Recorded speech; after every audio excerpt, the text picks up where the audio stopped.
Righto. So come on in. As I said before, this is my temporary workshop, not the permanent one. So I've set it up as best as I can to within the space that I've got to be able to do all the different jobs I need to fabricate components for the house. So what I basically have in this forward part of the shed is my big woodworking machine. So I've got my drop saw, miter saw. I've got my planer, I've got the metal saw, and then I've got all my other power tools tucked away at the back that I can bring out and then use on the different pull-out tables and benches that I've got here to be able to either glue up, fabricate, or use as an extension to get longer pieces of timber, and then utilising the access door or the got a door there, outside door, I can actually get longer pieces to be able to manoeuvre around in a smaller spot. Yeah, I see you've got the miter saw set up in front of the door there. So they're all on wheels, apart from the miter saw at the moment, which is going to wheels, and that enables me to be more ergonomic in terms of being able to move things around. I've got my tech drawing adjustable easel, so I can actually take the presentation thing off and be able to do all my planning for jobs. So I do old school tech drawing. Oh, you do lovely tech drawing to do all that. And then so this is a completely adjustable work area, but as you can see, everything's like a kitchen, so you can ergonomically get to different machines as you need to continue the development work. My big table saw is my latest addition, so I can get a lot more accurate this looks pretty much new. cuts. I've got the old Triton workbench, which is still an oldie but a goodie, and that with some very careful diligence and measure twice and cut once philosophy, you can get some very accurate cuts still if you've got your tools sharp. Your good new high number teeth saw blades for your so you've got saws. Plenty of clamps. You can't have too many clamps when working. So once again, to facilitate the fabrication areas, clamps of all different types. The smaller ones down here, and then I've got the longer ones on the elevated thing. Oh, and some quite long pipe clamps up there. All my different beads and dowel and all that. Dowel and whatnot. Up in old Australia Post cylinders and map cylinders. You've got a nice strong truss there in the roof of the shed, so it's ideal for hanging some weight up there. Utilising multiple areas of the shed, so you're not just two-dimensional, you're three-dimensional, and you're thinking about where can I ergonomically put things, so it makes it easier for you, especially as you get older. My main tinkering workbench, which was my first woodworking project as a 13-year-old. This will stay as my metalworking bench once I go to the new shed, but I've got a beautiful old woodworking bench, components of it from a destroyed woodworking bench that I'm going to restore with the original sash cramps and whatnot to make it a fully realised carpentry bench. So this is basically, as you can see, with the multiple different. You've got three beautiful vices. These are all record vices, aren't they?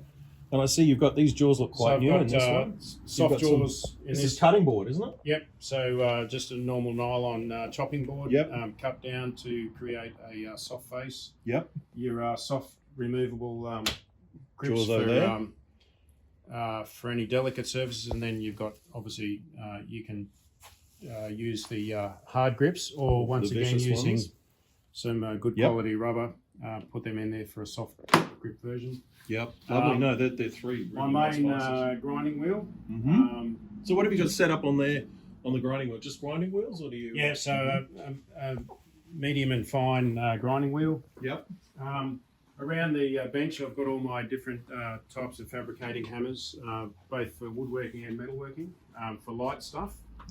And that sort of completes this area. And then I've got all my nails, bolts, screws, and everything tucked away. Picture paints 1,000 words with ice cream containers. They are the world's greatest. No cost, reusable material. Steady supply available. And then all your petition containers are great for I love those boxes. your small numbers of remnant nails and screws. The leftovers. Really good set of sturdy shelving to enable you to tuck everything away nice and neatly and be structurally strong so it doesn't fall on you. And completely removable. And reconfigure it as you need. Reconfigure it as you need. All my ready-use hand tools up on the wall on magnetic bars. Once again, allows you to reconfigure as required, or as you get different tools, you can reconfigure it. Focus on different jobs. An old tool chest, which I have all my large quantities of files and rasps and chisels and whatnot, all the bigger hand tools in there. Followed also with can we have a peek in there? Small technical stuff. So as you can see, just all there. So stuff that you use every now and again, but don't use. You don't on a regular really basis. want it up on the wall. And then all the other cupboards have various technical instruments in there. Like I have all my protractors and French curves and whatnot. In that particular drawer. So they're all basically themed to have like-minded equipment. Once again, that you don't use all the time, but you need to be able to locate, so you don't go and buy another one. I've been there and done that.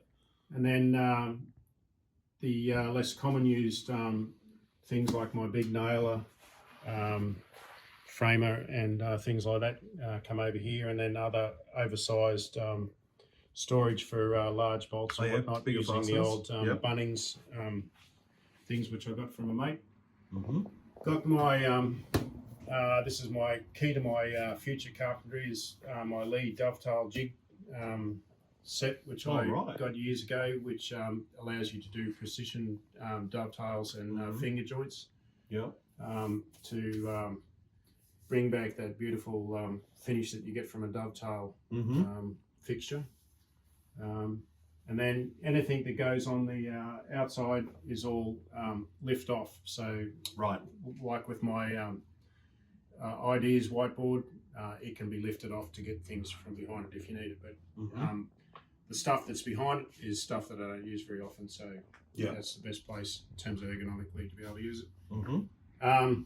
Obviously, when on board, got to have the dartboard. Once again, it's completely relocated as well. And then over this side, I've got all my various grades of sandpaper labelled, so I can go straight to the finish that I want. Where'd your shelving come from there? So that was relocated shelving from an old workplace that I used to be at. They were throwing it all out because we were refurbishing the place, and they, once again, disposable society, it was all going in the skip, and I said, I can use that. So, and indeed you have. I have. Is this your drill press? Standing drill press, obviously because it's in a nice ergonomic location. All my roller and sawhorses. For when you need those extra long bits, you can bring them out, but otherwise they're tucked away nicely. Critical component for any workshop is getting yourself a beautiful old anvil and having all the tools that go with it for my metal fabrication work. Love the stump you've got it on too.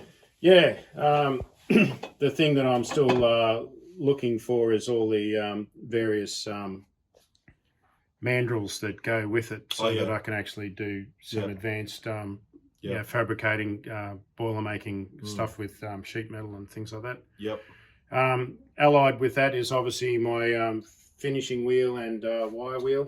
So for cleaning up old polishing screws. wheel and a wire wheel. Very useful. All the beautiful old woodworking screws are still as good as the day they were made, but like old flathead. So a bit of flash rust on them, so you just clean them up and then oil them, and they're as good as gold. Old tools, I restore them as well, and then clean them up. Any of my specialist components are up here for all the tools for belts for the leisure, changing belts polishing and bolts. grinding discs and whatnot. Mm-hmm. And then the other specialist machine is obviously my belt sander with the face sanding, and then another grinding wheel. Mm-hmm. Yeah, super useful. And once again, using old Dexy and steel to make a good base, using old steel house stumps welded to make a really good base for a That's on casters, is it? Yeah, all on casters. Ergonomic height too, so everything I do is all ergonomic to suit. We're both pretty tall. I build everything up to the height that suits me. That's what I aim to do, and yeah, basically that's it. So everything's temporary there. Yep, I've got a big floor fan as well to keep it, and everything gets dust collected as well. Once I'm using a machine, I set up the dust collection system and work that out. So yeah, so it's a good little temporary shed, but very functional. Once the permanent one's done, I'll have purpose-built cabinetry and all that. But at the same time, old kitchen cabinets and all that make perfectly good storage cabinets and repurposed to make standalone benches and things like that. So Wonderful. But so the key, I suppose, to any workshop is make it ergonomic, make it safe to use, have all the safety equipment, have all your cables either skied or out of the road so you don't ever walk Cut on them or trip over them, or have a sign that says "Do not walk on my cables," which I do have, and make everything fully functional and flexible so that if you see a need or you need more space, you can move all your tools out of the road or move them around to get a bigger work area. Yeah, I see you've got mats down too, which is help with fatigue a lot. So going with the self-standing, work desks nowadays at all workshops or all workplaces have taken that philosophy of if you can actually get the ergonomic mats for areas that you're going to use a lot more often, it's a lot better for you because it keeps your feet moving and keeps your circulation going. So once again, it's an ergonomic solution to a problem of standing at a tool for a long period of time. Because fatigue is, apart from the fact that it's unpleasant, like you make mistakes, right? And concrete floor is cold and hard. It's very unforgiving on your posture. Having a flexible medium underneath your feet certainly helps with that outcome. But so as you can see, everything's temporarily hooked up with zip ties, so everything's safe and out of the way and not becoming a trip hazard, which is my critical. I love how your power's coming down from above. So in my previous workshop, I had all these pendant power fixtures, so I could just plug in a workstation as required, and then once it's finished, you could either pull on the power cord and it extends up above height, so you're not hitting it. The retractable. Yeah, right. I forgot they even existed. Actually. So it's definitely, in terms of an ergonomic setup of workshop, definitely have power points in the locations where you're going to have your permanent tool stations as part of your permanent workbench setup. But having a fabrication floor with flexibility of having 15 amp and 10 amp power points through your pendants is a really good. Is a must. You just don't want to be tripping over extension leads. And the other thing that my workshop will have is very, very good lighting, dust-proof lighting for to make sure safety with woodworking. No explosive hazard with the dust, even though the majority of the dust will be collected by a fit-for-purpose, big cyclone. Right. Dust extractor. Dust extractor. They are noisy though, and they are. They don't completely solve the problem, do they? No. There's still plenty of dust.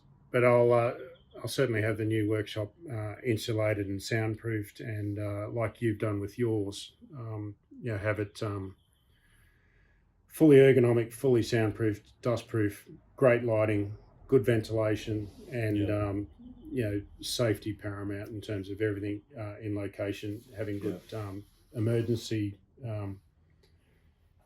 first aid kit and things like that, fire extinguishers where there's a flame or flash hazard. Look, keep all your POL and your petrols and your paints and all that in a fireproof cabinet or outside the actual facility, so you don't have a explosive or a fire hazard.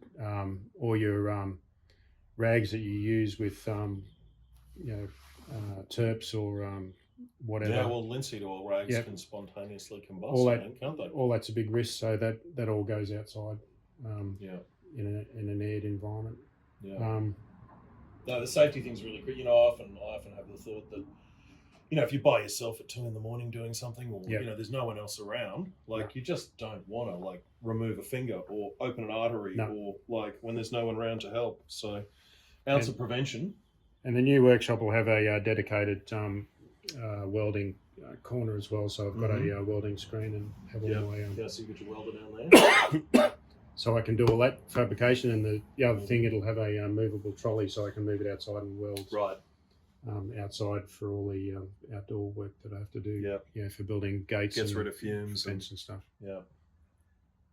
So that's about it. Fantastic. So temporary as it is, but cannot argue the thing enough about using recycled materials where you can. Repurpose. You bought some shelves. That's sort of unavoidable, but everything else I see is, it's had some form of life, and I have exactly the same kind of mentality myself. It's like, and using it's old chests of drawers and cupboards. Using the old original, knife magnets that first became popular in kitchens, and then industrial kitchens.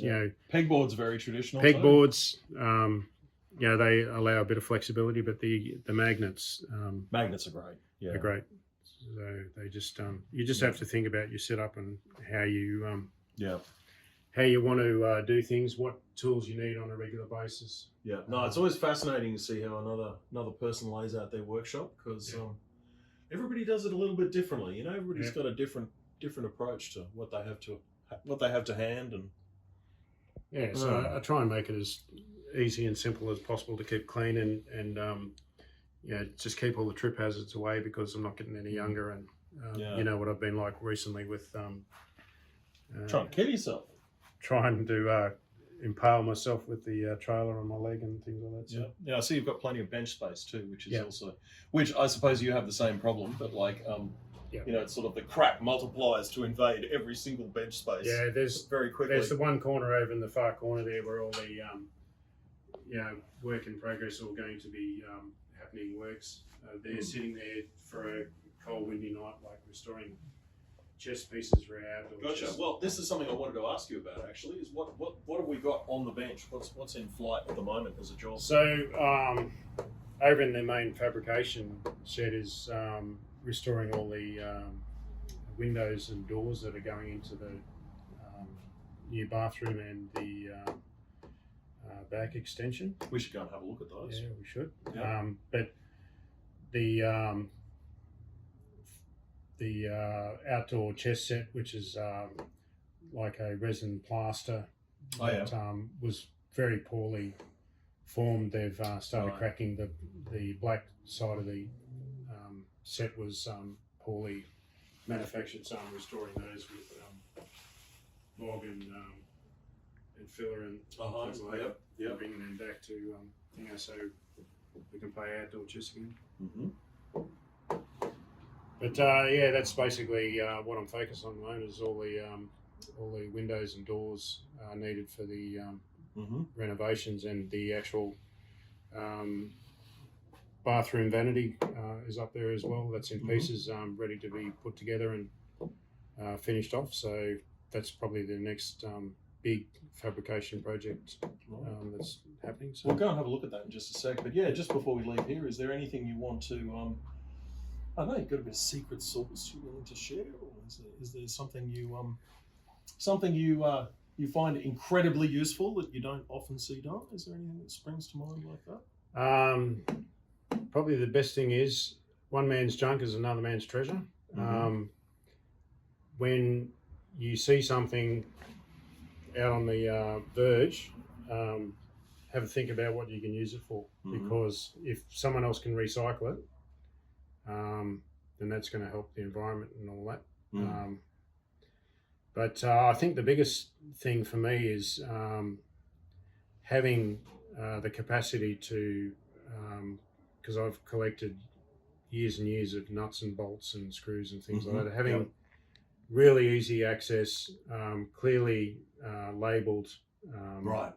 They're actually sorted. It's not just like tins stuffed under that you just don't know what's in there. And, you know where they are. They're easy accessible. Once you take the dartboard off, that is just chock-a-block full of different... and a lot of second-hand recycled nuts and bolts that I've got off friends and thingos that I've, if they've been rusty, I've restored them so I can reuse them again. Yeah. No, that makes too much sense. And I assume you have that sort of great satisfaction where you wander in here in the evening thinking, you look at something and think, I'd like to do something here in the shed. I'd like to, and you don't, sometimes you want shiny new fasteners or it's some, but if you just kind of cobbling something together to be able to reach into the stash. It just makes it so. I need a bigger bolt. I need a longer bolt. I need a shorter bolt. And I know exactly where it all is, so I can go to it and I can. You always get those niggly amounts of remnant screws or from a previous project. The few, but you've got them. Right. And you only need 4 of them for this new project. Rather than go and buy... you didn't have to hit the shops. Yeah, rather than go and waste money and buy more. So you've got more of the same sitting there waiting for a future. This is some of that waste that we talk about with building sites. The amount of fasteners and stuff that, frankly, get thrown on the road so they end up in our tyres. Yeah. But they just end up in the bin. But I personally find it incredibly satisfying when I just have some thought that there's something I'd like to make or fix or...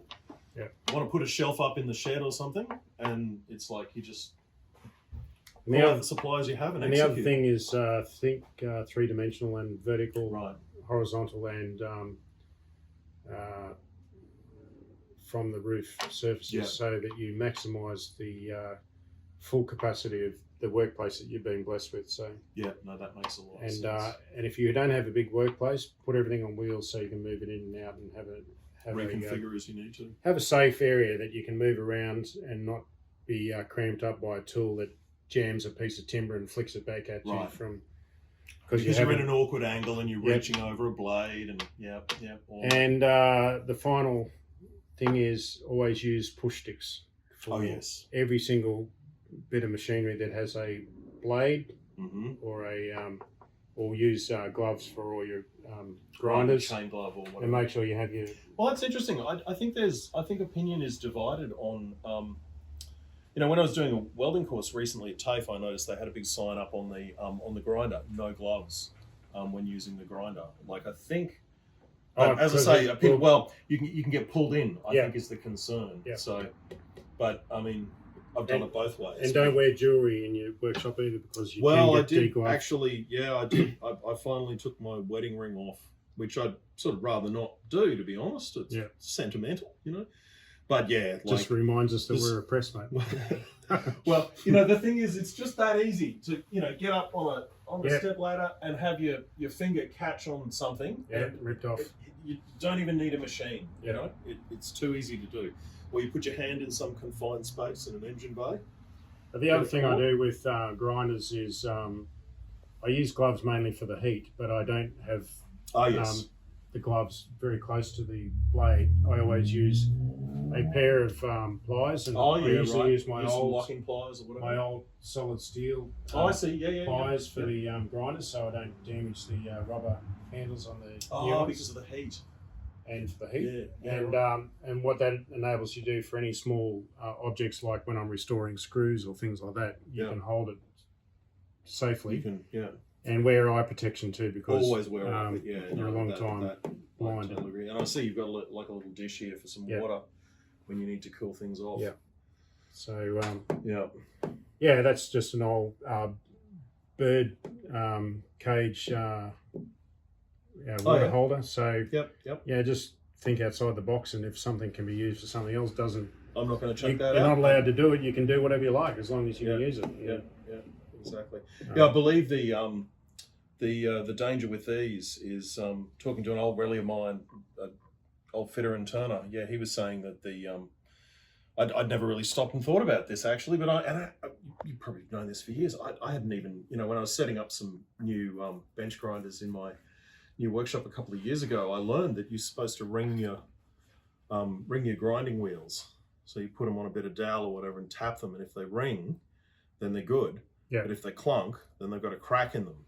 And what happens is when they've got a crack in them, it's usually when you turn it on, they can fly apart. Yeah. And they're pretty heavy, and they spin at like 3,000 RPM or something. Comes a so he said, he's seen cases where, this is more like an industrial environment, big 8-inch grinder kind of thing. But yeah, seen them punch holes in roofs and some close shaves. So yeah, I always stand to the side when I flick the grinder on now, just until. And when I'm using grinders too, I always have my full length. Leather apron on. That's a good idea because you get so much. Crap in there. My safety glasses, which are my ex-military polymer glasses that are ballistic protection from fragments. Right. Mm-hmm.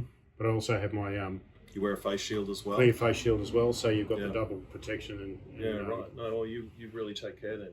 You do the right thing because I'm deaf, so easy to cut corners. Hearing protection as well. So that's critical. You got to you don't realise the high pitch and the decibel levels that some of these machines get. They're surprisingly loud. Yeah. So, but I do find that it's almost impossible to wear like breathing protection, eye protection, and ear protection at the same time. You kind of can pick any two, but somehow getting all three of them to fit on your head at once, especially in the summer when you're hot and sweaty, is well, I got a bit of a problem. I got the Triton helmets, which are so they got the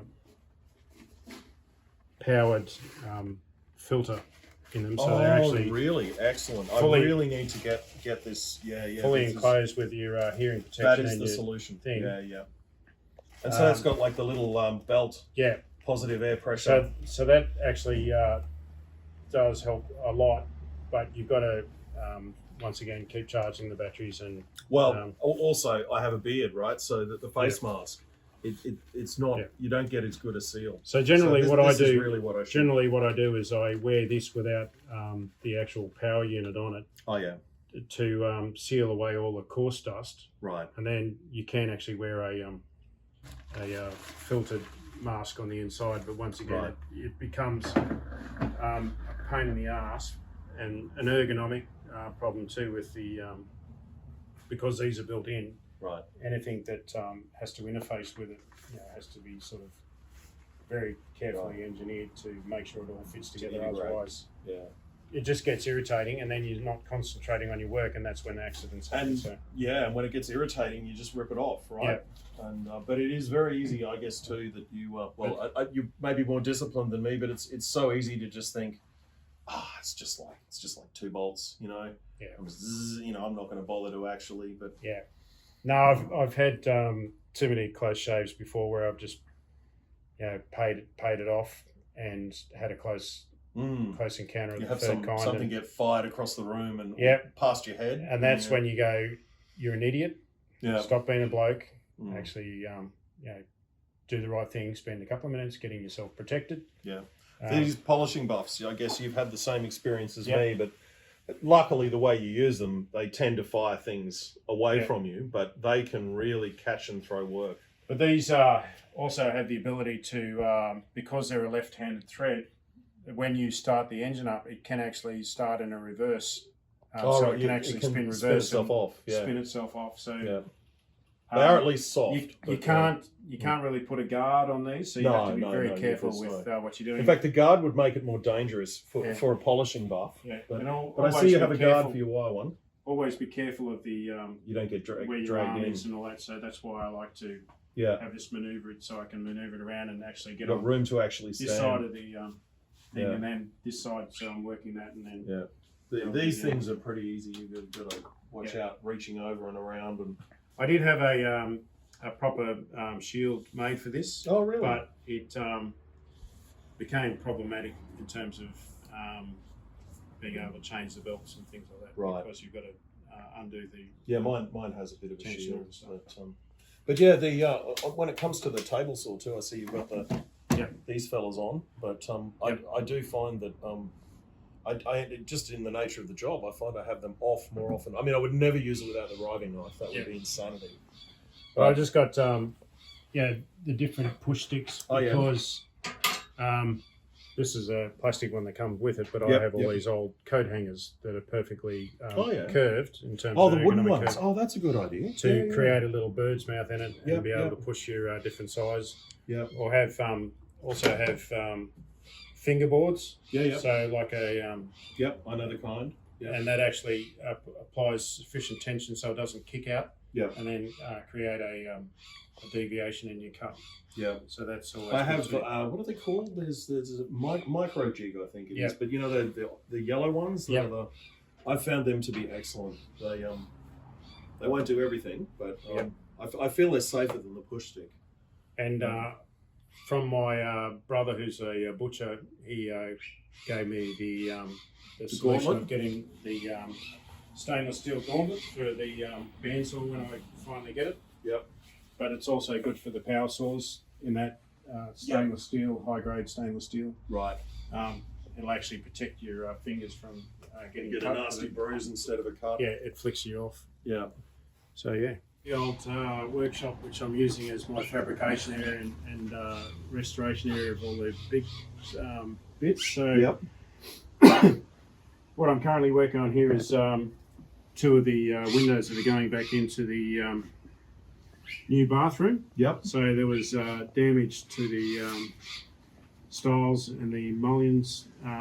There was wedges missing, which I've had to make new ones and plug in because it's all basically a wedged. So they've just fallen out, have they? Over the years? So it was a wedged mortise and tenon joint, which had over the years the animal glue that they used to use has fallen out. That old hide glue stuff. Hide glue. It was all.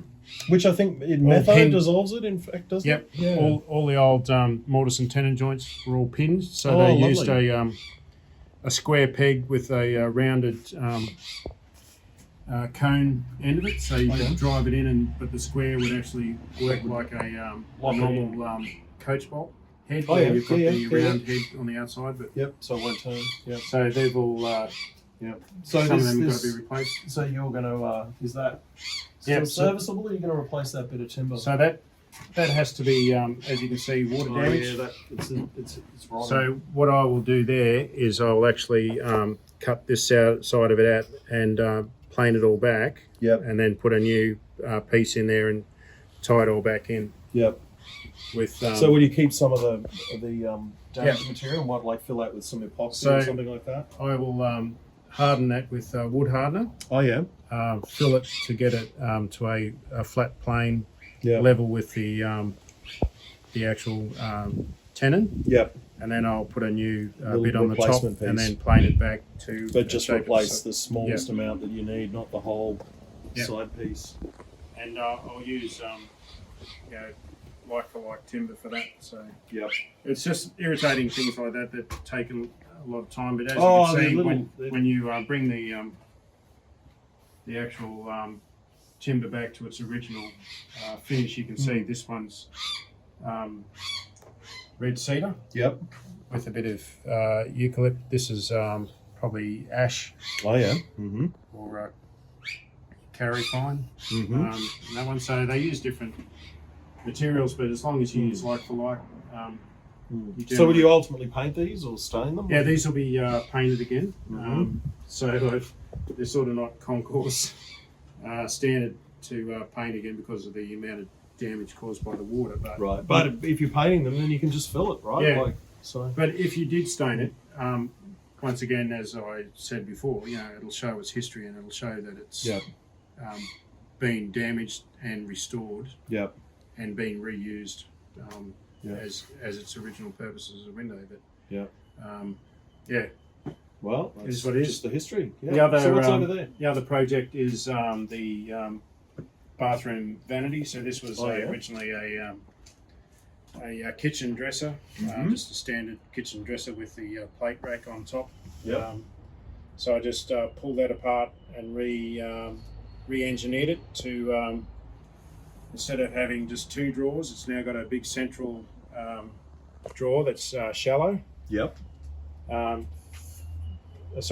full length drawer, and then two narrower drawers that still enable me to have full use of those drawer capacities that allow the plumbing pipes to go from the double sink in between it. So I had to do all the engineering full process on that.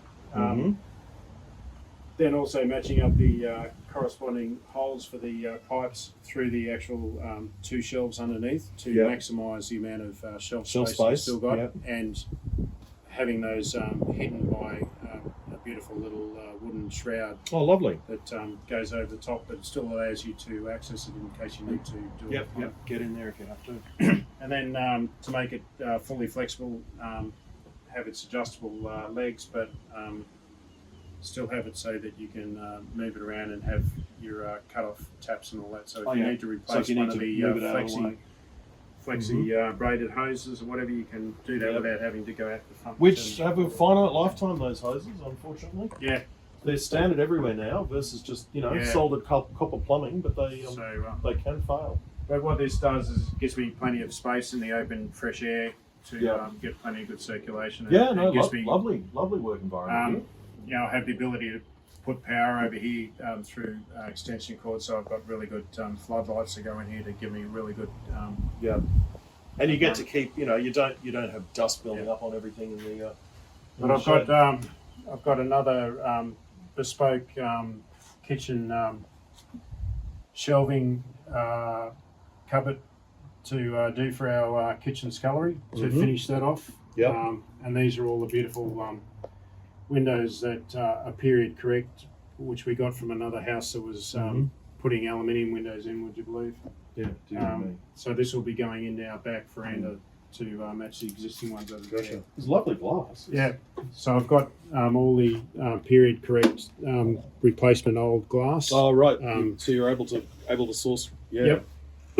But for the centre sections, this one's actually going to be pulled apart and rebuilt to the same size as this. So I've got 4 of each. So I've only got 3 of one and 4 of the other at the moment. And replacement glass like that. This is the Jap Floreal, which is very difficult to source, but you can still see by even carefully taking that out, you can get a good panel that you can use for some other project. Or someone else can use the glass. So, but that'll have to be replaced with a modern version of the Jap Floreal, which is tempered. So it's actually safety glass. Looks the same. Oh, look, I mean, there's in a house, it wants to be safety glass everywhere these days, doesn't it? And these ones will have the blue Jap Floreal safety glass in them for the bathroom. So it'll act as a privacy because they'll be going on the eastern side next to our boundary fence. So you don't put on too much of a show for them. You must have had to deal with a lot of lead-based paint. Yep. So what do you do when you're dealing with lead paste? What's your process for, not poisoning yourself and the local environment? So the critical thing is that before you do any cleaning up of the lead-based paint, so this has got an acrylic over the top. The top. So, but you can see there where the lead base has come through and started flaking. Put down plastic drop sheet, or drop sheet. Wear a mask, wear gloves, because your lead can be absorbed through your cutaneous membranes. So you would plenty of ventilation. You'd scrape it off, not everything. Everything is scraped with lead. Rather than sanding it. No heat, no sanding. It's all hard yakka. Once you've got the majority of it off, you can sand it, but that's where you need your. There's still dust. 3M, good quality filter. Proper filtrations to. So I guess you have a fine selection of shave hooks. Yep. For this purpose. Then just using chisels to do back scraping. Oh yeah. They're perfect because they got the weight and the sharpness of the blade, and you can actually get a really good pull on them like a draw them. And then once you've got all that material, you then just literally take your horses and that away. Bring your tip it all into the middle. To the middle, and then carefully just funnel it out into a bag and seal it. And dispose of it correctly. It's a bit of a menace, the lead. Yeah. And with with your old putty, I try and, if I'm not replacing glass, then I'll just clean up the paint, take the paint off it, and just touch up the putty. Touch it all up where required. But if I do need to take the putty off, then I do it very slowly and very carefully, because you'll have all the brads in there holding the glass in, or the diamond points. And you've got to make sure that you don't force them, which then puts a chip, or a shake in the glass, which then creates a crack. Which then gets that. So. There's nothing hazardous about the old putty, though, is there? I don't think. No. Well, some of it had asbestos in it, I think, didn't it? Something. The majority of it's just linseed based putty, so it's quite harmless. It's quite enjoyable to work with, that linseed based putty. Yeah. Once again, just whatever you do, protect your hands with the fine protective gloves.